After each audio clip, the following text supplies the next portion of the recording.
Hello hello नमस्ते, म Lokendra Saud. आज फेरि तपाईँहरूको लागि बारिस्ता बारिस्ता बारिस्ता भन्नुहुन्थ्यो नि सबैजनाले होइन। बारिस्ताको लागि आज यस्तो डिमान्ड ल्याइदिएको छु मैले। 77,000 75 देखि 77,000सम्म स्यालेरी छ है। 175 केडी 175 केडी है। 175 केडी तपाईँको स्यालेरी रहेको छ बारिस्ताका लागि, कुवेतका लागि। 15 जनाको माग छ, एकदमै चाँडो है, एकदमै चाँडो हुन्छ।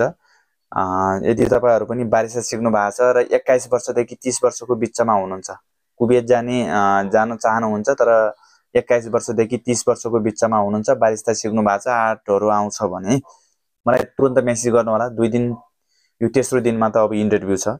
15 जनाको माग छ र तपाईँहरू पनि कुवेत जान्छु, राम्रो कम्पनीमा जान्छु, बारिस्तामा जान्छु भनेर सोचेर बस्नु भएको छ, काम गर्दै हुनुहुन्छ भने तुरन्त मलाई व्हाट्सएपमा, यहाँ अगाडि व्हाट्सएप नम्बर राखिदिन्छु, केटाका लागि मात्रै छ। यदि जान चाहनुहुन्छ भने मलाई व्हाट्सएपमा मेसेज गर्नु होला है त। व्हाट्सएपमा मेसेज गर्नु होला, मैले त्यहाँ अगाडि व्हाट्सएप नम्बर राखिदिन्छु 9868810419 है त।